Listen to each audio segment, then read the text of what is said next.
Hello guys, good morning, magandang buhay. Si Ate Ju po ulit ito. So ayan na nga, nakikita ninyo may ibinibilad ako diyan na laing dito sa San Pablo, dito sa Katagalugan, pero sa Bicol yan ay cut nga.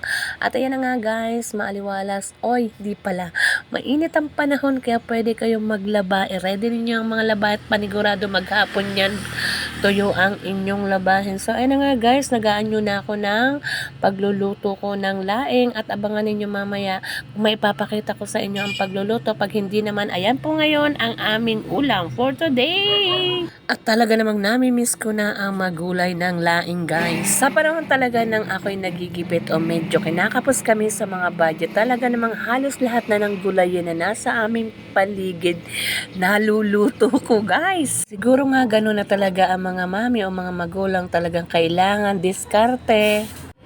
Dahil pag hindi talaga ikaw didiskarte, talagang magugutom ang iyong pamilya o ang ating pamilya. Pasensya na po talaga kayo kung may naririnig kayo minsan sa aking pagbo-voice over, bigla na lamang may mga dadaang sasakyan kasi nga po malapit lamang po talaga kami sa kalsada at malapit lamang sa kalsada ako pag minsan ay nagbo-voice over, kaya talaga namang pagpasensyahan nyo na. So ayan na nga guys, sinaanyo ko na talaga diyan ang pagluluto kasi malapit na magtanghali at malapit na rin dumating ang aking mga anak na college na nasa bayan at sila ay mamaya tatanghalian na. At ayan ang aking yahandang panghalian naming ulam. Anyway guys, lahat naman ng aking anak hindi mapili basta't sila ay may madadatnan lamang sa aming hapag na mesa or sa hapag kainan, okay na yan, goods na yan sa kanila.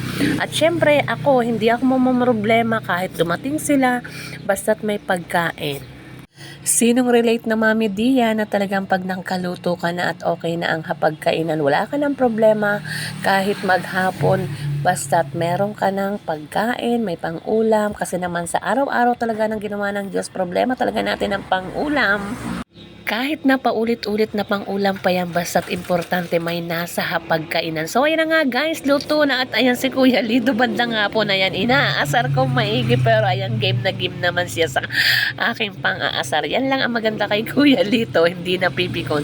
So anyway guys, nakikita niya yan, ang dami-daming panggatong. Ayan mga panggatong na yan ay naiwanan pa ng bakas ng anjong o basta yung nakaraang bagyo pa yan. At ayan, ay inanyo na ng aking bayaw. Tingnan mo naman kahit na paano nakakagawa pa siya ng mga ganyang mga gawain. So anyway guys, that's it for today's video.